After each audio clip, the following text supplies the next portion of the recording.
de Superintendencia 271-2019. Nuestra resolución es la resolución madre, por decir, de la renta anual, pero que sufre sus modificatorias cada año, ¿no? Entonces, la que tenemos vigente es la resolución de Superintendencia número 304-2024, donde nos señala los obligados a presentar la renta anual del 2024. Y la ley 31940, esta ley la vamos a revisar al detalle más adelante, que es importante, que nos habla sobre las prórrogas que tienen, ¿no?, los contribuyentes para presentar su renta anual. Bien, ¿quiénes están obligados a declarar?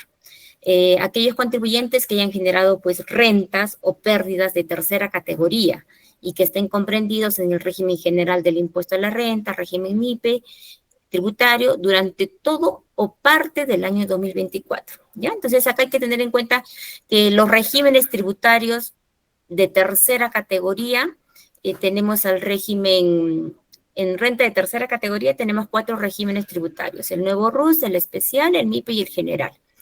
El nuevo RUS no aplica acá, tampoco el régimen especial. Entonces, solo el régimen MIPE tributario y los que estén en régimen general son los obligados a presentar su declaración anual, ¿no? Entonces, preciso esto porque a veces vienen contribuyentes acá a la oficina y dicen: en el RUS tengo que presentar renta anual, o en el régimen especial. No, solo los obligados, los que nos encontramos en el régimen MIPE y régimen general. ¿Quiénes más? Las empresas que realizaron operaciones grabadas con el ITF por efectuar pagos de más del 15% de sus obligaciones, sin utilizar dinero en efectivo o medios de pago a que se refiere la ley de bancarización.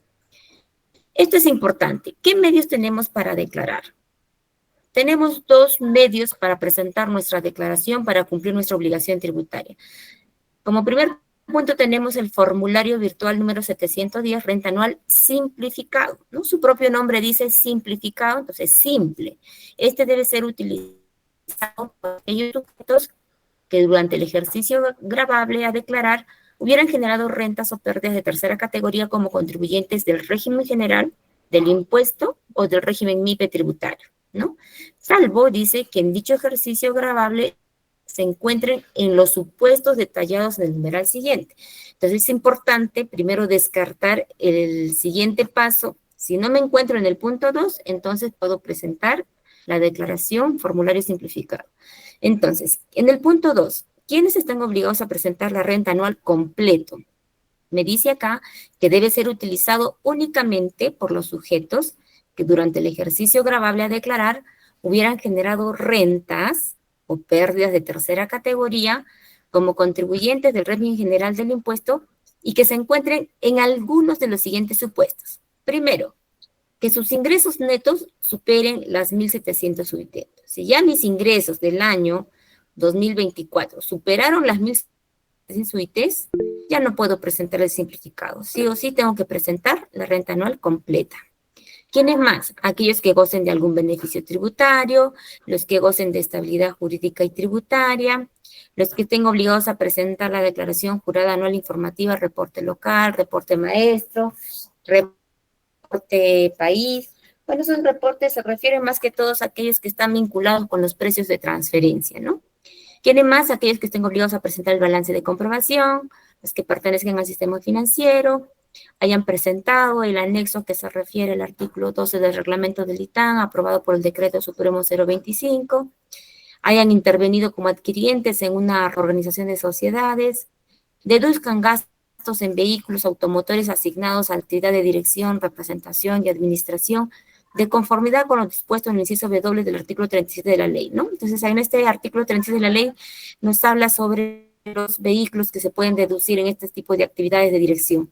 Hayan realizado también operaciones grabadas con el ITF, deduzcan los créditos por impuestos abonados por distribución de dividendos y utilidades, o y hayan celebrado algunos contratos de colaboración empresarial, ¿no? Entonces, si yo me encuentro en alguno de estos supuestos, tengo que presentar la renta, el formulario virtual 710 renta anual completo, ¿no?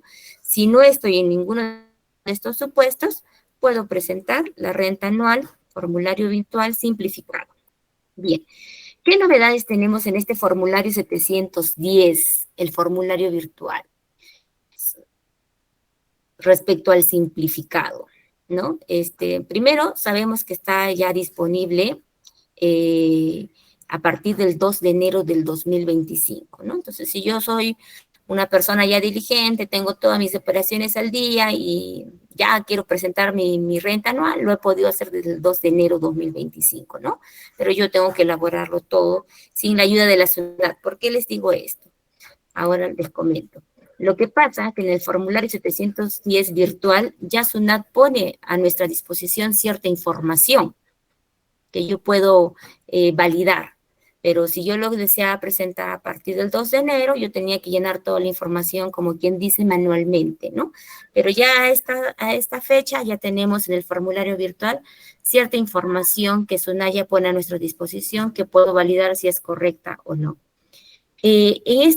Como les comentaba, este formulario virtual 710, las novedades son, me dice acá, una vez que yo presento mi renta anual en este formulario virtual simplificado, voy a tener un envío automático de una comunicación informativa vía correo electrónico, buzón SOL y mensaje de texto que será remitido al contador que se consignó en la declaración al correo o teléfono que le haya consignado en su ficha RUT, ¿no? Este envío solo se efectuará si el contador es identificado con número de RUT y se realizará inmediatamente después que el contribuyente haya presentado su declaración, ¿no? Tengo esta novedad en este formato simplificado. ¿Qué más? A partir del ejercicio 2024, el enlace del icono que tenemos acá en signo de interrogación que aparece al lado derecho del formulario virtual redireccionará al micrositio de renta, ¿no? Como en el micrositio de renta tenemos las preguntas frecuentes sobre la renta anual. Entonces, si tengo alguna duda al momento de llenar, puedo marcar este icono de interrogación y me va a direccionar a estas preguntas frecuentes. ¿Qué más? El aplicativo mostrará un mensaje emergente con la fecha de vencimiento de la declaración anual para el ejercicio que le toca declarar en la fecha de consulta.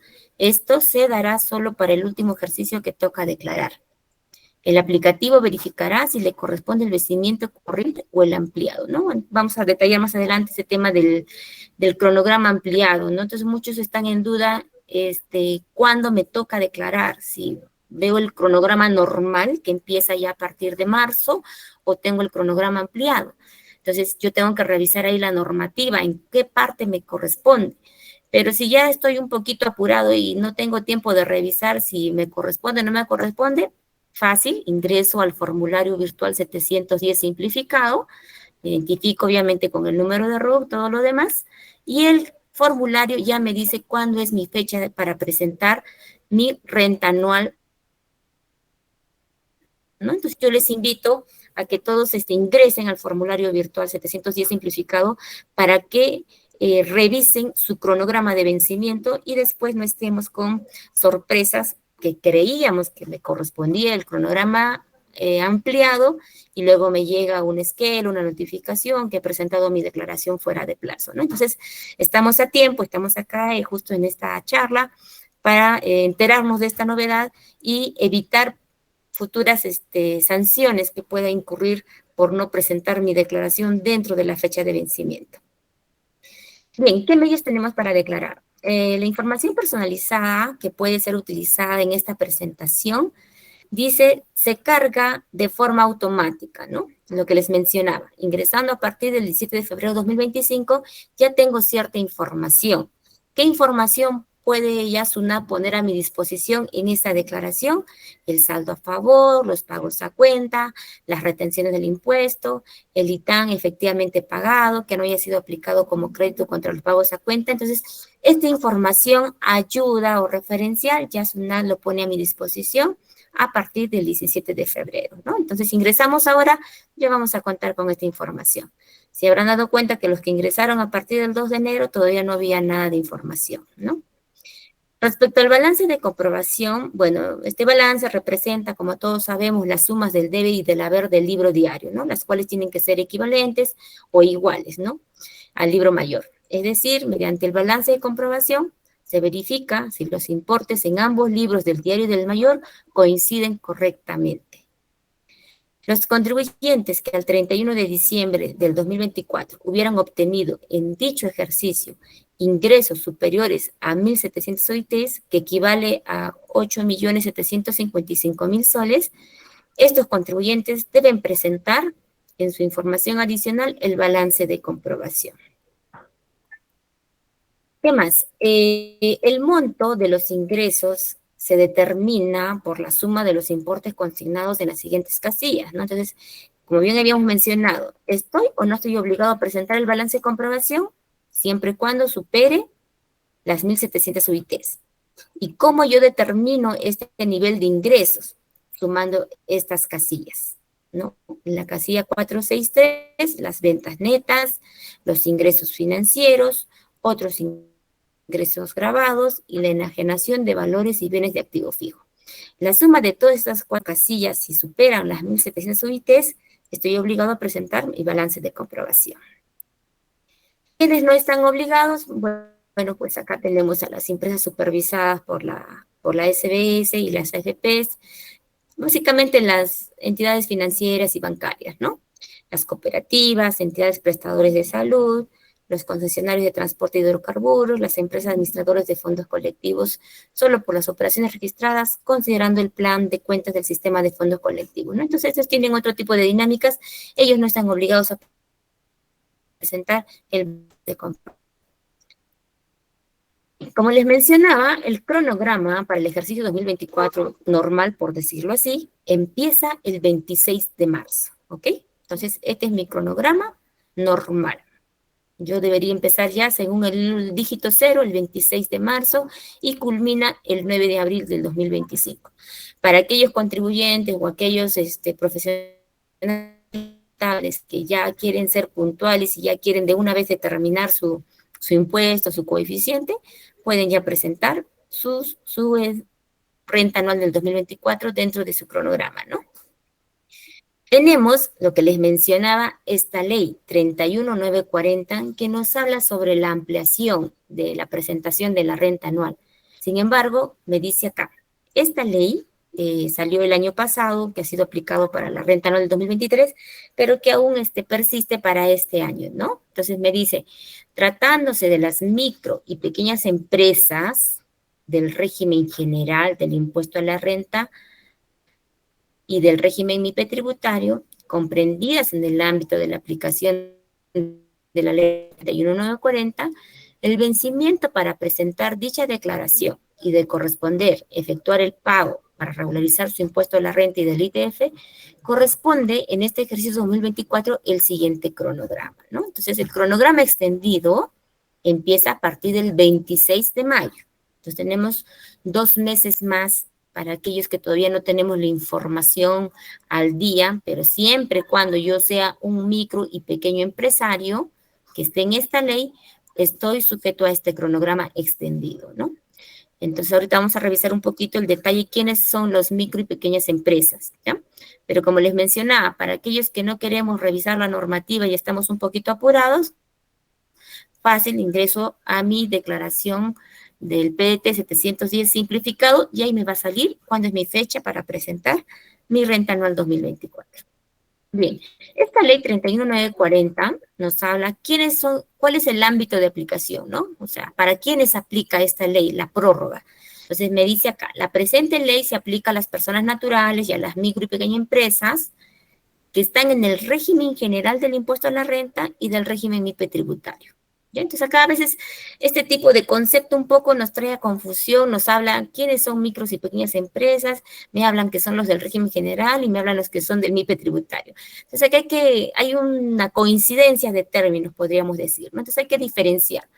Regímenes tributarios, conocemos que es el RUS especial, MIPE tributario y régimen general. Esos son regímenes tributarios. ¿Quiénes presentan renta anual? De los regímenes tributarios, el régimen MIPE y el régimen general, ¿ok? Entonces, diferenciamos primero regímenes tributarios, hablando de SUNAT. Ahora, hablando de la Ley de Promoción del Trabajo, esta ley tiene un concepto, ¿quiénes son pequeñas, micros y pequeñas empresas? Y lo abrevia como MIPE. ¿Quiénes son estas personas naturales y micro, pequeñas empresas? Entonces, es lo que vamos a entender este concepto. ¿Ya? Entonces dice acá, comprende a las micro y pequeñas empresas definidas en el artículo 4 del texto único ordenado de la Ley del Impulso al Desarrollo Productivo y al Crecimiento Empresarial, aprobado por el Decreto Supremo 013-2013, produce, y se considera, dice acá, a los micro y pequeñas empresas, los ingresos anuales del año anterior al de la declaración para efectos del cómputo de los ingresos dispuestos en la citada norma. Entonces acá, para ver si yo soy un micro y pequeña empresa, debo revisar mis ingresos del año anterior. Entonces, esa es básicamente la diferencia, ¿ya? Pero como les decía, si no quiero revisar la normativa, fácil, me voy por el canal más corto, que es revisar mi renta anual simplificado, y ahí voy a ver mi fecha de declaración. Bien, ¿cuáles son las tasas del impuesto? En el régimen general, la tasa es 29.5, es una tasa fija. En el régimen MIPE tributario tengo dos tasas que yo podría aplicar en forma escalonada. Si mis ingresos como contribuyente o de mis clientes no superan las 15 UITs, puedo aplicar una tasa del 10% para la renta anual. Pero si ya superan las más de 15 UITs, aplico el 29.5%, ¿no? Recordemos que la UIT para el 2024 era 5.150, ¿ya? Entonces, régimen general, una tasa fija 29.5, régimen MIPE tengo dos tasas, de acuerdo a mis ingresos de la UIT. Bien, ¿cuáles son las tasas del impuesto? Vamos a verlo acá en forma resumida respecto a los ingresos, sobre todo estos dos regímenes tributarios, el MIPE tributario y el régimen general.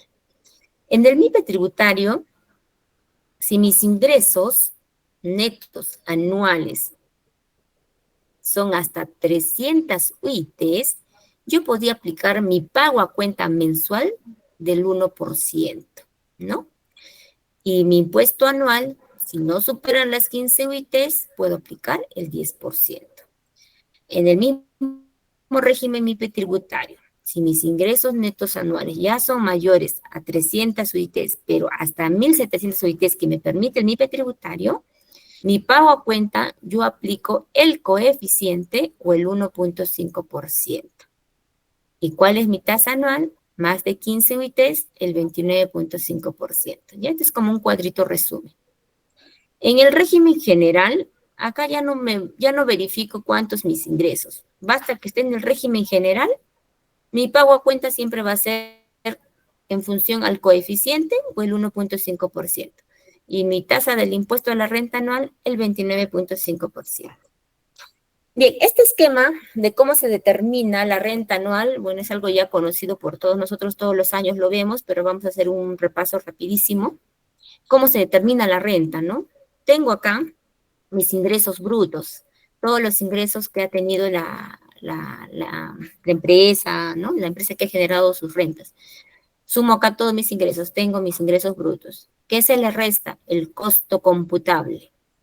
Restando mis ingresos menos el costo, obtengo yo recién la renta bruta. Si a esta renta bruta le resto todos los gastos que no eran directamente relacionados a la venta, pero otros gastos relacionados, otros ingresos, suma y resta, me da una renta neta. Recién tengo mi renta neta, ¿ok? Una vez que tengo mi renta neta, yo acá tengo que hacer algunos ajustes. ¿Cuáles son estos ajustes? Puedo tener adiciones, puedo tener deducciones. Recordemos acá que nosotros, los profesionales, los que llevamos contabilidades, como decimos los contables, contablemente todo me está permitido. ¿Qué significa? Que yo puedo registrar gastos, así sean permitidos o no, contablemente, ¿no? Porque puede ser, recordemos que nosotros solamente llevamos la parte contable de la empresa, no llevamos el funcionamiento, el día a día, ¿no? De esa parte operativa se encarga pues el mismo contribuyente con su personal respectivo. Puede ser que venga un día, no sé, la esposa del gerente o el mismo gerente y saque dinero de la caja de la empresa y disponga de un dinero y se vaya, no sé, pues a comprar algo, paga la matrícula de sus hijos, etcétera, etcétera, ¿no? Finalmente es el dueño. Yo como cajero de la empresa no podría decir no toca el dinero, ¿no? Finalmente es su dinero, bueno, saca. Entonces, contablemente yo tengo que registrar esas salidas de dinero, y de pronto este contribuyente, no sé, compró algún televisor para su casa y pidió factura a nombre de la empresa y ¡plá! Me lanza la factura y yo tengo que registrarla. Entonces, les decía, contablemente tengo que registrarla para que me pueda acreditar, me balance correctamente, ¿no? Sobre todo por el dinero, la caja, es lo que ha ocurrido. Pero ¿qué pasa? A fin de año yo tengo que hacer unos ajustes, que justamente son estos de las adiciones. Ese gasto, por ejemplo, que realizó el gerente de forma apresurada, un día necesitaba dinero y sacó de la caja de la empresa y compró un televisor de 70 pulgadas para su domicilio y me trajo la factura, ese gasto pues no es deducible porque no tiene nada que ver con las operaciones de la empresa. Entonces yo, diligentemente, ¿qué tengo que hacer? Adicionar ese gasto porque no es aceptado tributariamente, ¿no? Entonces, en esta parte de acá, vamos a ver más adelante en forma detallada el tema de las adiciones, pero sí quería un poquito detenerme acá para ver qué es en esta parte donde yo hago los ajustes, las adiciono los gastos que no son deducibles y también puedo deducir algunos gastos que sí están permitidos en forma tributaria, ¿no? Aquí es donde hago los ajustes después de la renta neta. Adiciones, deducciones, si tengo pérdidas tributarias compensables, también aquí los considero. La suma y resta de todo esto recién me da mi renta neta imponible o puede ser que tenga pérdida, ¿no? Si tengo pérdida, pues no hay nada de impuesto a pagar porque el impuesto se paga de la utilidad que se tenga, ¿no? Si tengo renta neta o utilidad, ahí recién aplico el impuesto a la renta. En la renta neta imponible, ahí aplicaré mi tasa, ¿no? Supongamos que estoy en el régimen general, aquí le aplico el 29.5% y me dará mi impuesto resultante. A este impuesto resultante, que va a ser el impuesto a la renta que debo de pagar, que debo regularizar, ¿qué debo hacer? Le resto los créditos. ¿Cuáles son los créditos? Recordemos que durante el año, cuando presentamos nuestra declaración mensual del PDD 621, pagamos dos impuestos mensuales, que es la renta y el IGB. La renta que pagamos mensualmente es un pago a cuenta. Su propio nombre dice, a cuenta de la renta anual que recién voy a realizar ahora. Entonces es un pago a cuenta porque distinto sería que yo no realice un pago a cuenta y que recién yo pague mi impuesto anual, me salga, por ejemplo, no sé, 20.000 soles. Y yo pues ahora en marzo no tengo los 20.000 soles. Entonces, este sistema tributario está diseñado de esa manera para que mes a mes yo vaya pagando algo a cuenta, ¿no? Si durante todo el año, en los meses ya he ido pagando a cuenta mi impuesto y ahora, digamos que es pagado 15.000 soles y ahora mi renta neta imponible me sale 20.000, yo resto esos créditos. ¿Cuáles son los créditos? Los pagos a cuenta que he ido efectuando. Entonces, 20.000 menos 15.000, ahora solo pago la diferencia que son los 5.000. ¿Ya? Entonces, más o menos, eso es el esquema de cómo se determina el impuesto a la renta anual. Bien, vamos a ver algunos gastos, principales gastos deducibles, ¿no? Nosotros lo conocemos como la causalidad. Tiene que ser necesario este gasto para yo poder deducir dentro de mis operaciones, ¿no? El gasto, bueno, como dice acá, la relación causa-efecto, genera la generación de renta agravada. Yo les pregunto, en el ejemplo que les puse anteriormente de este gerente que compró un televisor para su casa, ¿este gasto que realizó era necesario para la empresa? Nada que ver, necesario para él, pero no para la empresa, ¿no? Entonces, el gasto dice, tiene que haber causalidad. ¿Cuál sería la causalidad? Por ejemplo, si yo vendo computadoras, entonces es necesario que yo compre computadoras para vender computadoras. Me muestra una factura de computadoras, este gasto sí es necesario porque estas las compro para yo venderlas, ¿no? Entonces, yo como profesional contable o como contribuyente tengo que diferenciar ese tipo de gastos que realizo. Entonces vamos a seguir detallando más adelante con ejemplos. Bien, también el caso tiene, los gastos tienen que ser razonables, ¿no? Por ejemplo, acá hay un casito, dice, una empresa que se dedica al rubro de reparación de vehículos ha realizado gastos en combustible, ¿ok? Se dedica a reparar vehículos y tiene gastos de combustible. Nos consulta si dicho gasto es deducible, ya que la empresa no tiene vehículos en su propiedad. Ah, entonces acá ya el contador dice ¿qué pasó acá? Esta empresa no tiene vehículos y me trae facturas de combustible. ¿Cómo hago? Pero, sin embargo, el rubro de esta empresa se encarga de reparar vehículos. Entonces, ¿qué tenemos acá? Dice, si la contribuyente no tiene vehículos de su propiedad, pero se dedica a la reparación de vehículos, sí puede resultar normal y necesario la adquisición de combustible para la limpieza de las partes reparadas, también para que pueda probar el control del funcionamiento del vehículo, para trasladarlo, para repararlo de un lugar a otro, ¿no? Entonces sí es necesario el combustible, pero no es razonable ni proporcional que la compra de combustible pues represente el 70% del total de gastos, ¿no? Entonces, si yo tengo una empresa, una flota de vehículos que alquilo, por ejemplo, entonces a todo costo, entonces yo traslado personal, etcétera, pongo mi vehículo, entonces es normal que sí yo tenga vehículos de gastos de combustible porque día a día utilizo. Ahí sí. Pero si yo solo me dedico a la reparación de vehículos, no puedo tener el 70% de gastos de combustible, solo un porcentaje mínimo, ¿no? Entonces, de ahí hay una RTF, por ejemplo, si queremos ir revisando, ¿no? ¿Qué más? ¿Cuáles son los principales gastos deducibles? Tenemos gastos deducibles con límite y sin límite. ¿Ya? Entonces vamos a verlo más adelante.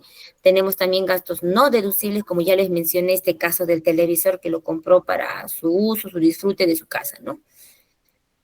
Bien, ¿cuáles son los gastos deducibles con límite? ¿Qué significa esto? O sea, tributariamente la ley sí me permite deducir estos gastos, pero me dice, ojo, solo hasta cierto monto, me pone un límite. No es que yo pueda deducir todo el monto de gasto que tenga, no, me pone un límite. ¿Cuáles son esos? Los intereses por deuda, ¿ya? En la parte derecha está la base legal. Es importante que revisemos, por favor, cuando queramos ya elaborar nuestra declaración anual, revisemos respecto a la ley del impuesto a la renta, todo el artículo 37. En cada inciso me dice qué gastos yo puedo deducir, ¿ya? Y en el reglamento de la ley, revisemos el artículo 21. Ahí también está más detallado, me precisa ya también qué gastos son deducibles.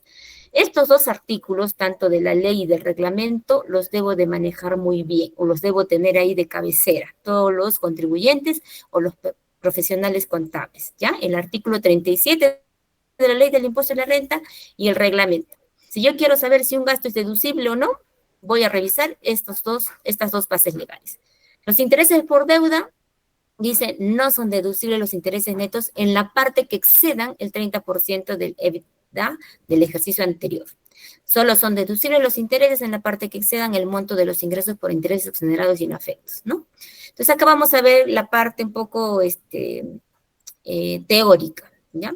Ya tendremos la oportunidad más adelante, vamos a tener sí un pequeño caso práctico, pero ya más adelante veremos un poco complicado tratar caso por caso, cada gasto, digamos, con un caso práctico es un poquito complicado, ¿no? Entonces ya tenemos que hacerlo en forma individual, revisar casuísticas, revisar libros, etcétera, etcétera. Pero sí tenemos acá un listado de los gastos principales nosotros que vemos en la parte diaria, en los momentos que realizamos, por ejemplo, una auditoría, ¿no? El momento que realizamos una auditoría, a los que les ha tocado pasar por esta revisión de parte de SUNAT, el auditor siempre se va a centrar en los gastos, ¿no? Sobre todo los montos importantes. Si veo facturas, no sé, de 10,000, 20,000, 30,000, 50,000, voy a poner mi ojo en esta factura y decir, ¿qué gasto es este, no? Primero voy a ver si es deducible o no es deducible. Y si es deducible, diré, ¿tiene límite o no tiene límite, no? Entonces, siempre vamos revisando. Entonces, este listado es un poco de los gastos comunes que revisamos para que ustedes puedan tenerlo en cuenta, ¿no? Tenemos los gastos de movilidad de trabajadores. Ahora, siempre y cuando también estos gastos pues sean importantes, ¿no? Porque es imposible revisar las operaciones de todo un año en un tiempo determinado que tiene un auditor, ¿no? Entonces, como les decía, vamos siempre tomando montos de importancia, ¿no? Los gastos de movilidad de los trabajadores, en estos gastos deducibles con límite, ¿no? Tenemos las depreciaciones, ya sabemos que hay una tabla de porcentajes, tenemos los gastos destinados a prestar servicios recreativos, ¿no? Recordemos que las empresas a veces se esmeran mucho por poner un poco, contentar a sus trabajadores, ¿no? Y entonces a veces incurren en bastantes gastos recreativos. Esto más que todo para que el trabajador esté feliz, ¿no? Sobre todo los que trabajan con personal, es importante tener al personal, como quien dice, contento, ¿no? Entonces, aquí los gastos comunes son pues los eventos de fin de año, aniversarios de la empresa, entonces, ¿son deducibles? Sí, pero hay un límite. Acá me dice, sí, 0,5% de los ingresos netos o con un límite de 40 UITs, ¿no? Entonces, todo eso lo revisamos en estas dos normativas. Tenemos los gastos por dietas a los directores, también tiene un límite. No es que los directores se reúnan y se fijen un sueldo exorbitante, no, también hay un límite, ¿no? No podríamos excedernos.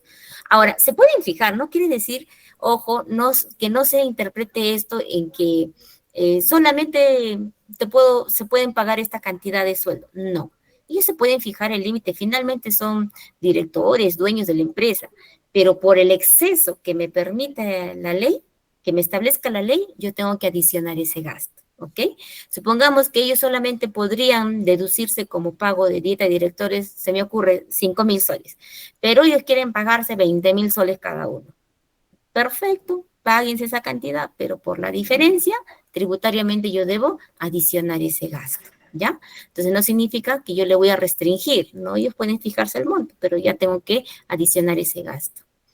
¿Qué más? Tengo los gastos, remuneraciones de los accionistas, titulares, remuneración del cónyuge y parientes, ¿no? También acá le prestamos mucha atención los auditores, ¿no? Porque sobre todo aquellos negocios o empresas que son familiares, ¿no? Donde la esposa, los hijos, los sobrinos, los tíos, los suegros, todos están en la planilla de la empresa. Que trabajen o no, bueno, eso es otra cosa, pero están en la planilla de la empresa. Entonces yo como auditor, bueno, no podré verificar si todo el año trabajó o no trabajó, pero por lo menos reviso los sueldos, ¿no? ¿Qué sueldos se han fijado? Y a veces acá sí vemos, pues, ¿no? El hijo del gerente tiene un sueldo de 50.000 soles, ¿no? Entonces, también tienen límites estos gastos, ¿ya? Revisemos esta normativa.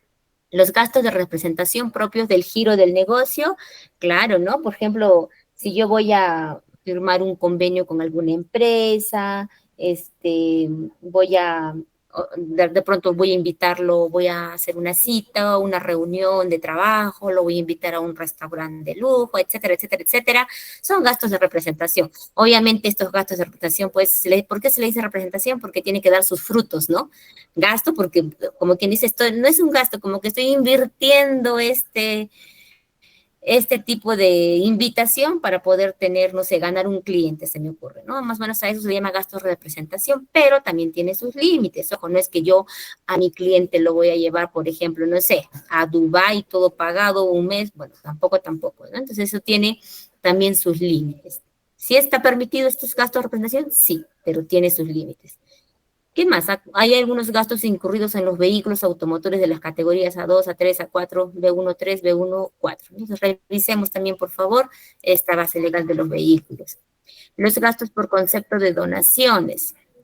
Aquí también sí quería mencionar, yo puedo donar por ejemplo, yo como empresa puedo donar bienes o también puedo donar dinero, no sé, se me ocurre. Ok, ¿yo puedo donar? Sí. ¿A quien quiera? Sí. Ese es mi libre albedrío. Sin embargo, la ley me pone también un límite.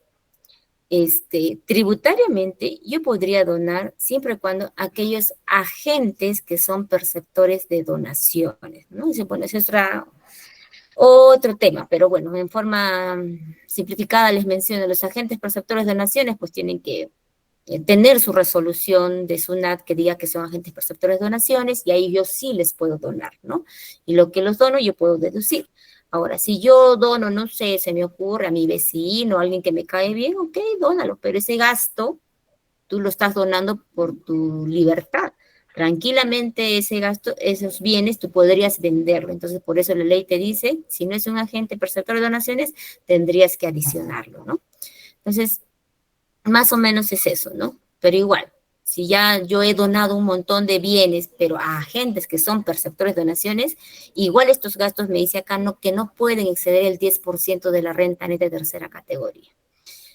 ¿Qué más? Puedo tener gastos por pérdidas de valor de retorno ocurridos en los fideicomisos de titulización. Gastos de personal con discapacidad. Vemos ahora que de alguna manera el Estado promueve contratar personas con discapacidad. Los contrato, también puedo deducir este tipo de gastos.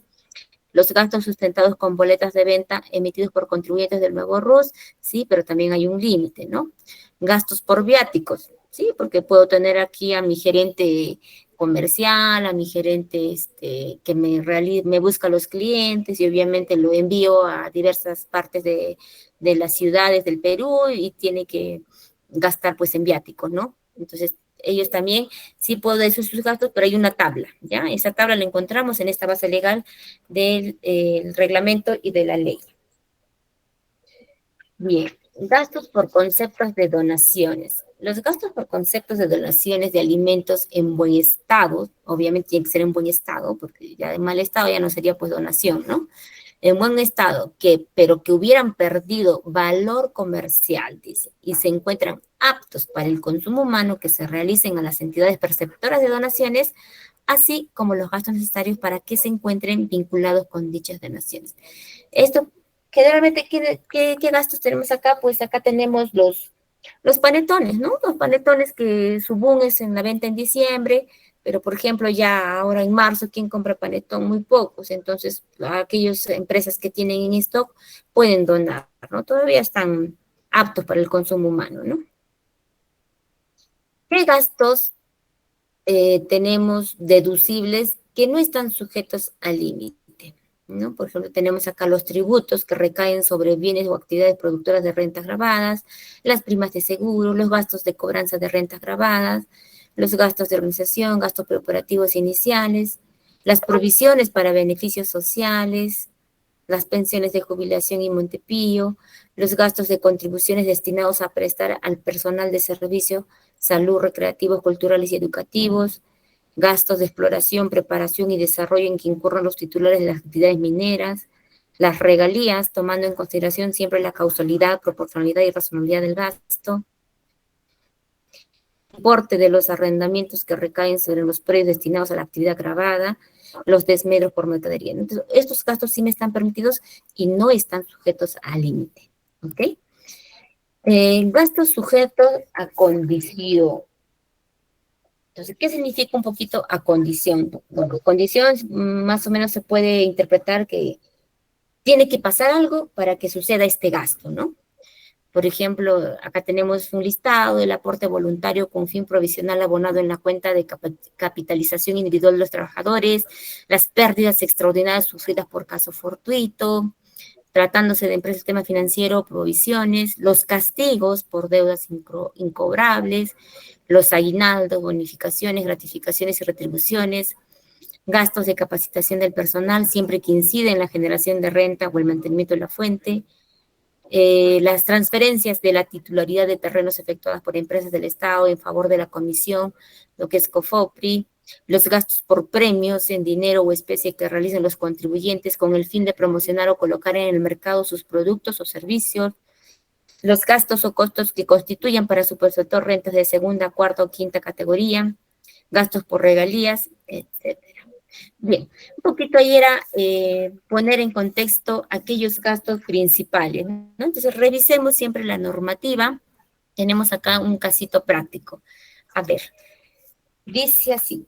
La empresa comercial comercializadora Ayón y Angulo SAC, identificada con RUC número 2012 20, 1, 2, 3, 4, 5, 6, 7, 8, 9, con domicilio en calle Los Halcones, número 40, 940, tiene como actividad principal la comercialización de alimentos en general, ¿ok? Desarrolla actividades desde el año 2018 y se encuentra acogida en el régimen MIPE tributario. ¿Ya? Entonces ya tenemos una empresa que se dedica a la comercialización, trabaja desde el año 2018 y está en el régimen MIPE tributario. Es importante para tener en cuenta el caso práctico. Entonces, dice, para efectos de esta declaración, de la declaración jurada anual del impuesto a la renta del ejercicio 2024, tiene la siguiente información. El estado de su situación financiera a valores históricos al 31 de diciembre de 2024 refleja una utilidad antes de participación de utilidades e impuesto a la renta de 528.781. Anotemos este monto, ¿ya? Esa es la utilidad que refleja, 528.781. Partiendo de este monto, que debe consignarse en la casilla 484 del estado de resultados, vamos a efectuar ahora los ajustes tributarios pertinentes a fin de determinar la renta neta imponible, ¿no? ¿Qué más? Ha realizado pagos a cuenta, ¿no? Les mencionaba que mes a mes realizamos pagos a cuenta del impuesto a la renta. Entonces, ¿por qué monto realizado? Por un total, dice, de todo el año, de 40.716. ¿Ya? Entonces, también acá tenemos otro monto. Los pagos a cuenta que he efectuado durante el año 2024, 40.716. Cabe indicar, dice, que la empresa ha compensado contra sus pagos a cuenta mensuales del impuesto a la renta el impuesto temporal a los activos netos efectivamente pagados por un importe total de 13.669, ¿no? Aquí hay que tener en cuenta también, a veces nos enredamos un poco, pero también hay otro impuesto que se paga que es el ITAM. Entonces yo puedo pagarlo de un golpe o puedo pagarlo en forma fraccionada por 9 meses. Entonces, sí o sí, este ITAM, si es que me corresponde, yo lo pago. Sin embargo, si yo ya lo pagué y ese mes tengo que yo efectuar mi pago a cuenta de impuesto a la renta, puedo utilizar este ITAM que ya pagué, ¿no? Como el ITAM es como una cuenta del pago a cuenta, por decirlo así, ¿ya? Entonces, acá me dice, están precisando que hay un ITAM por 13.669. Más adelante vamos a verlo en un cuadrito más dinámico. ¿Qué más? A diciembre del 2024, la empresa cuenta con un total de 5 trabajadores bajo la relación de dependencia, por lo cual no está obligado a otorgar participación, porque solo cuentan con 5 trabajadores. Bien, tenemos acá el estado de situación financiera, valores históricos. Nos había mencionado que teníamos una utilidad de 528.781, ¿no? Ese es el monto. Ese es el estado, lo que elaboran todos los profesionales contables. Ya tienen ya su estado de situación financiera a valores históricos. Esto es antes de ajustes, ¿ya? Ok, esto es lo que me sale, la fotografía real de cómo está la empresa que estoy apoyando con la parte contable. Bien, entonces, partiendo del monto de los 528.781 que deberá consignarse en la casilla 484 del estado de resultados, vamos a efectuar los ajustes tributarios a fin de determinar la renta neta. Entonces, del análisis de estas cuentas del estado de situación financiera y del estado de resultados, se ha determinado las siguientes adiciones y deducciones tributarias. Bien, aquí vamos a ver con un ejemplo. Dice, compra de combustible. Se realizó la compra de combustible por el monto de 5.247, sustentadas en comprobantes de pago, pero, ojo, ojo, ojo, no consigna el número de placa del vehículo. La base legal está acá, en el artículo 44, el inciso I de la ley y del inciso B del artículo 25 del reglamento, me señala que estos gastos de combustible, si no está detallado la placa del vehículo, no es deducible. ¿Qué debo hacer? Adicionar, ¿ok? Entonces, estos gastos lo adiciono, voy a sumar a mi renta. Es una diferencia permanente, o sea, ni ahora, ni mañana, ni nunca voy a poder adicionar este gasto. ¿Qué más? Los gastos sustentados en comprobantes que no reúnen los requisitos establecidos. Dice, se ha contabilizado como gasto el monto de 4.117 sustentados en comprobantes de pago que no detalla el tipo de servicio prestado ni la cantidad de productos adquiridos. Entonces, no me detalla. Y según el reglamento, debe detallarse el tipo de servicio, el bien, la cantidad, todo lo que se ha adquirido. Esto hay una suma acá de 4.117, también se adiciona, ¿no? No está bien emitidos los comprobantes acá. Tenemos gastos pagados sin utilizar medios de pago, ¿no? Entonces acá también, bueno, esto ya casi no cometen los contribuyentes, ya están un poco alertados, pero siempre es bueno tenerlos, recordarles a nuestros contribuyentes el tema de la bancarización, ¿no? Dice que en el mes de julio se ha contabilizado como gasto el monto de 5.222 por concepto de pintado de local comercial, habiendo realizado la cancelación en efectivo. Tampoco voy a deducir ese gasto. 4. Gastos de profesional cancelados en el ejercicio 2025. Entonces, ¿qué dice acá? En el mes de diciembre se ha contabilizado como gasto el monto de 4.120, según el recibo por honorario. Entonces, me han emitido un recibo por honorario en diciembre, por concepto de servicio de apoyo en el control de inventarios. Sin embargo, ese recibo recién se ha pagado un mes después de la declaración de la renta del 2024, ¿no? Entonces, de repente lo he pagado en abril, en mayo ese recibo. ¿Tiene fecha de emisión diciembre? Sí, pero recién se ha pagado después de la declaración anual. Entonces, ¿este gasto es deducible, sí o no? Sí es deducible, pero no en este ejercicio. Como lo he pagado recién después de la renta anual, es una diferencia temporal. O sea, sí lo voy a poder deducir para el siguiente año, ¿ya? ¿Qué más? Tengo gastos no sustentados con comprobantes de pago. La empresa ha contabilizado gastos con proformas y notas de venta por el monto total de 3.250. ¿No? A veces suele ocurrir, yo apurado, realizo compras, no sé, de insumos para la empresa, me dieron mi comprobante o mi documento, y cuando llego a la oficina, no era una factura, no era una boleta, era una proforma, una nota de pedido, una nota de venta, etcétera, etcétera, etcétera.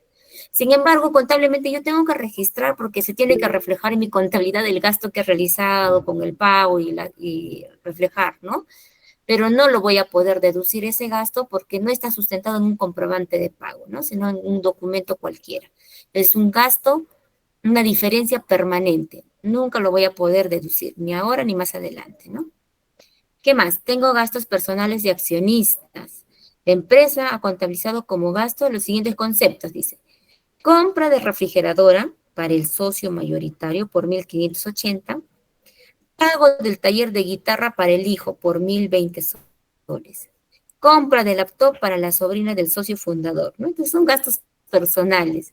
Si bien es cierto, yo en la empresa tengo que contabilizar esos gastos. ¿Por qué? Porque está saliendo dinero de la empresa, pero son gastos que no son aceptados tributariamente, por eso los tengo que adicionar. Es una diferencia permanente, ¿ya? ¿Qué más tengo acá? Trabajador con discapacidad, también. Ah, no, ahora vamos a ver las deducciones. Anteriormente hemos visto adición. ¿Qué significa? Voy a adicionar los gastos que no son aceptados tributariamente. Ahora voy a deducir. ¿Qué gastos sí puedo deducir? Puedo deducir, restar, ¿no? Los gastos de trabajadores con discapacidad, si me está permitido.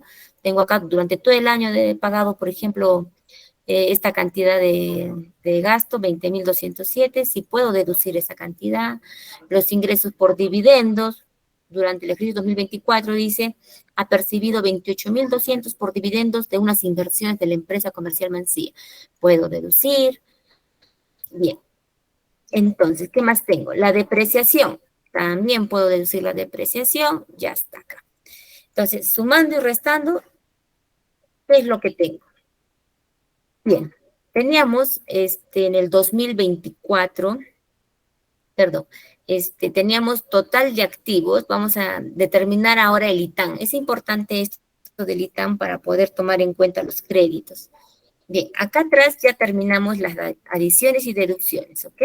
Ahora tenemos que tener otro dato importante, el tema del ITAM. A ver, me dice acá que he tenido ITAM de 4.813.567. Adiciones, nada, deducciones, si tengo acá. Total activo neto actualizado, 4.417.155. ¿Cómo se determina el ITAM? Bien, el ITAM se determina de la siguiente manera, dice, hasta 1.000.000 no hay la tasa de 0%. Por el exceso del millón, recién le aplicó la tasa del 0.4. Yo tenía total de activos, de activo neto actualizado en mi contabilidad, 4.417.000.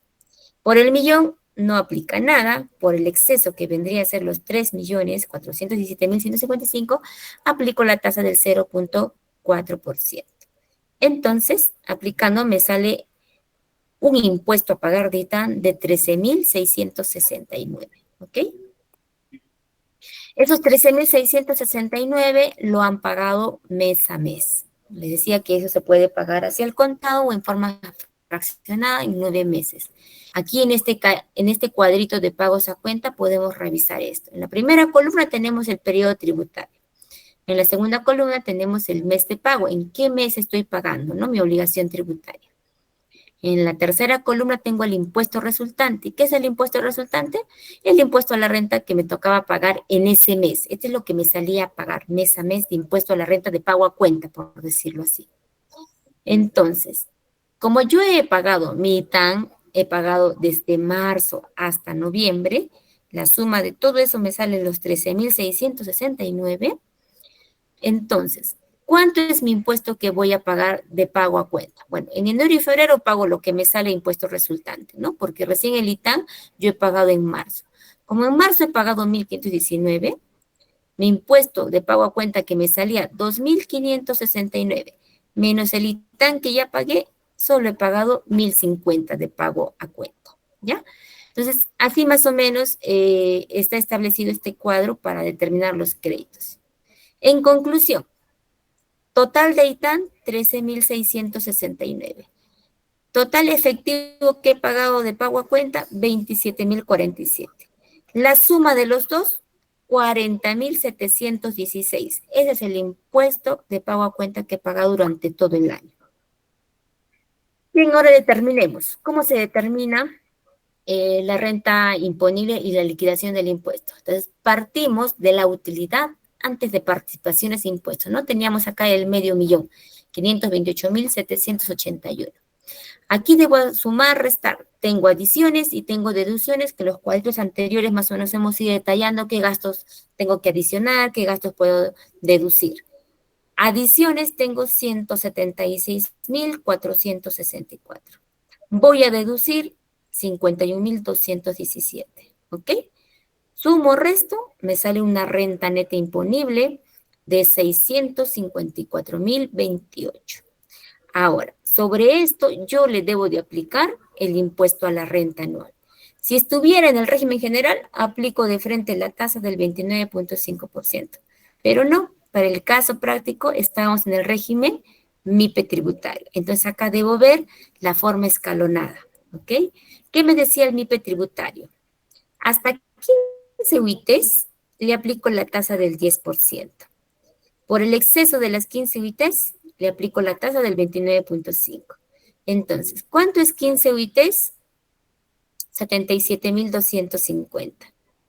La tasa del 10% vendría a ser 7.725. El exceso, 576.778.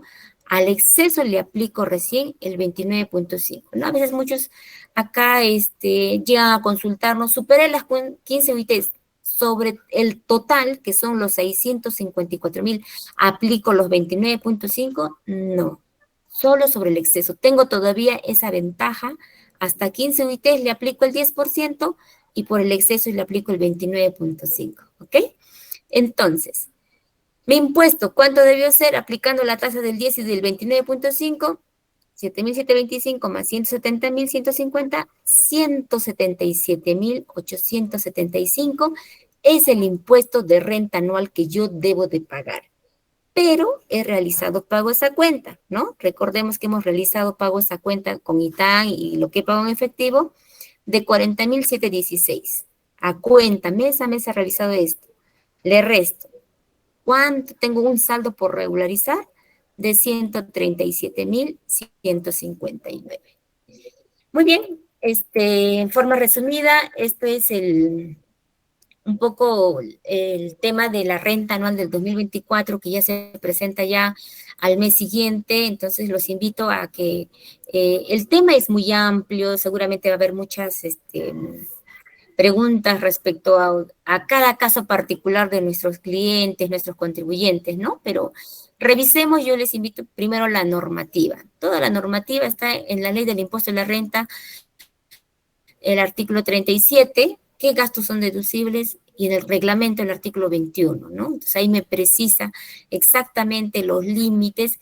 Yo revisando, conociendo al revés al derecho estos gastos deducibles, ya puedo verificar los documentos que tengo para poder determinar la renta neta anual, ¿ok? Muy bien.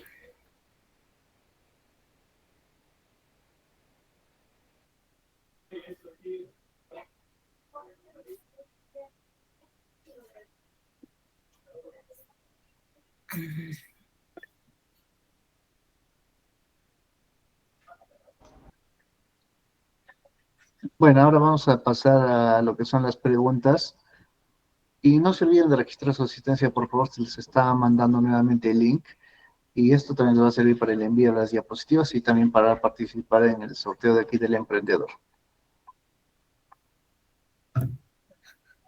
¿Alguna duda que tenga? Ya, nos escribe Juan Peña.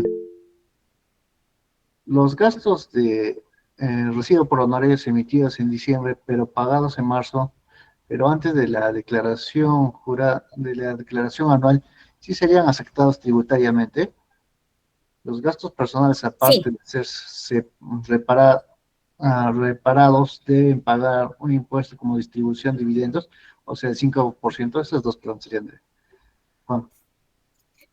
a ver, respecto a la primera pregunta, sí, los recibos por honorarios que están pagados antes de la declaración, sí los puedo deducir, ¿ya? Porque en el caso práctico decía, después de la declaración, ahí sí no los podía deducir. La otra pregunta, a ver si me la repite, no logré captarla. Ya, los gastos personales, aparte de ser reparados, deben pagar un impuesto como distribución de dividendos, o sea, el 5%, es lo que nos escribe Juan. A ver, sí, recordemos que los gastos personales, como hemos visto en el caso práctico, no son deducibles, debo de adicionarlos, ¿no?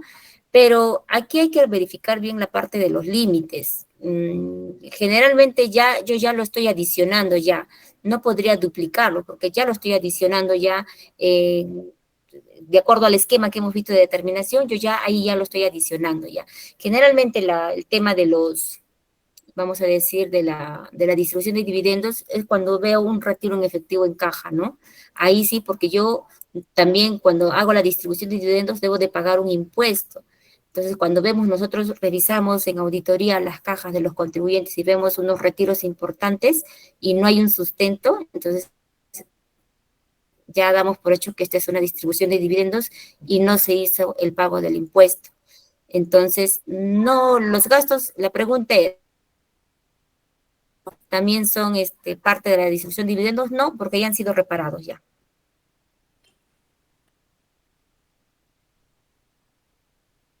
Correcto. Patricia Polanco está levantando la mano. ¿Puede activar, por favor, su micrófono?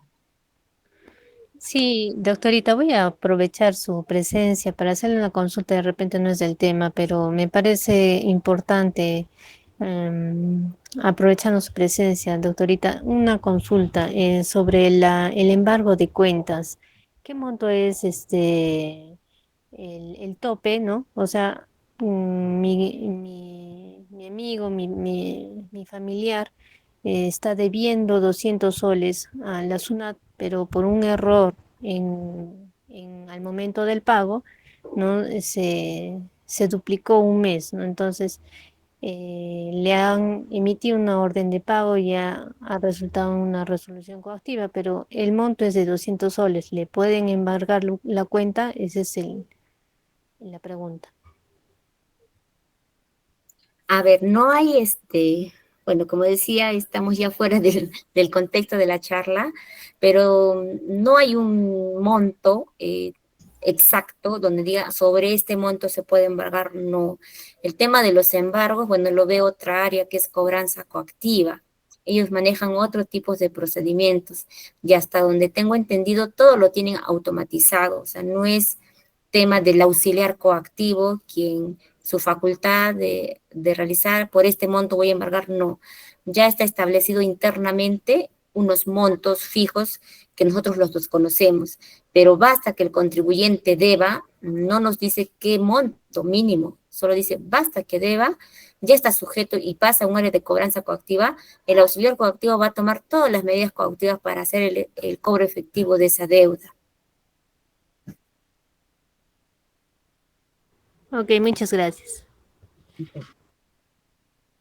Ya, correcto. Neri Ramos nos pregunta, buen día, una consulta. En caso de una donación de una comunidad de personas adultas, ¿sería aceptada tributariamente?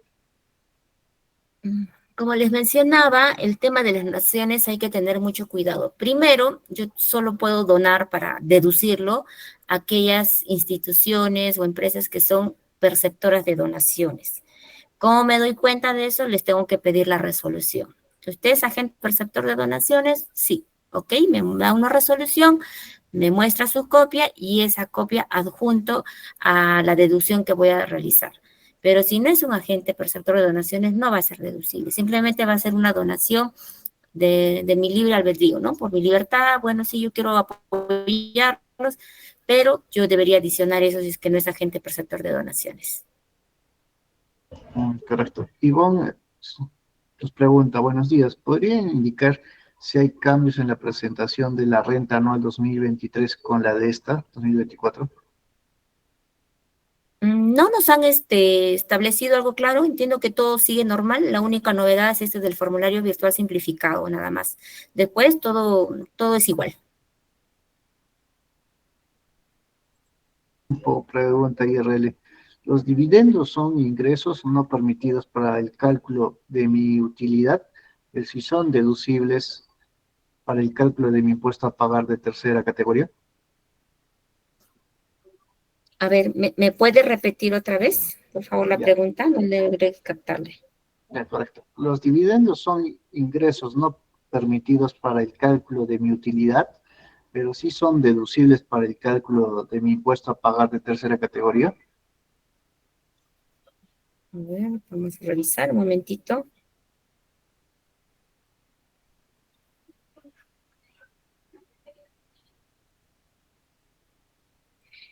Ya, recordemos porque los dividendos son las utilidades que se reparten, ¿no es cierto? Si yo soy parte de socio de una empresa.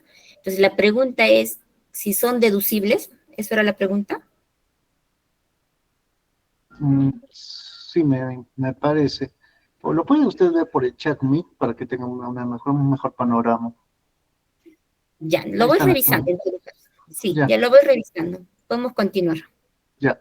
Neri Ramos, en caso de hacer un reparo mensual del 5% en la declaración anual, ¿debo adicionar? A ver, en caso de hacer un reparo, Un reparo mensual indica del 5% en la declaración anual, ¿debo adicionar? no me queda claro por qué 5%. O sea, basta que me hayan reparado. ¿Reparado qué significa? Que es un gasto no aceptado. Entonces, esos gastos sí debo de adicionarlo, así, independientemente de la tasa o el monto, ¿no? Si ya me han hecho un reparo, debo de adicionarlo. O sea, no, el reparo es un gasto no aceptado tributariamente. Correcto. Insercat pregunta, ¿los pagos por arrendamiento han sido pagados antes de la declaración? ¿Son deducibles o no? Sí, claro que sí.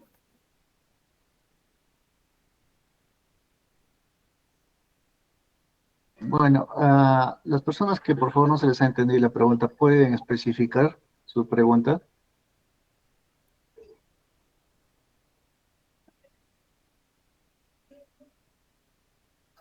Igual cualquier duda concreta que tengan, no recordemos siempre los canales de atención, ¿no? Estamos en las redes sociales, estamos en el chat tributario, en Sofía, el call center y por último ya si quieren una atención más personalizada, estamos en los centros de servicios, ¿no? Recordarles que nuestro horario de atención en los centros de servicios son de 8:30 de la mañana a 5 de la tarde, de lunes a viernes. Y los días sábados, para aquellos que no alcanzamos a realizar algún trámite o alguna consulta, podemos hacerlo en el mall de Porongoche, en el patio de comidas, en la parte de atrás. Tenemos un centro MAC, que es Mejor Atención al Ciudadano, donde están varias ventanillas del Estado, y ahí hay una ventanilla de SUNAT, y ahí atendemos de 9 a 1 de la tarde. Entonces, tenemos todos estos canales de atención que podemos agotar, ¿no? Correcto. Como última pregunta, empresas preguntas, saludos cordiales.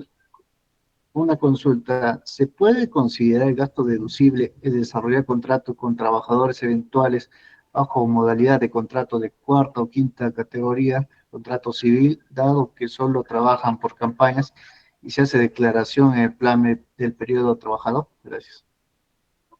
Sí, por supuesto. Si ya están declarados en la planilla PLAME, por supuesto que los puedo deducir, no hay ningún inconveniente. Los recibos por honorarios también los puedo deducir, son gastos permitidos, ¿no? Lo que yo tengo que ver si es, bueno, en la planilla no hay nada que hacer. Si ya están declarados en el PLAME, son deducibles. Respecto a los recibos por honorarios, tengo que revisar ahí el tema de la causalidad, ¿no? Si este gasto es causal o no, o sea, qué tipo de servicios son. Pero sí, no hay ningún problema, se pueden deducir.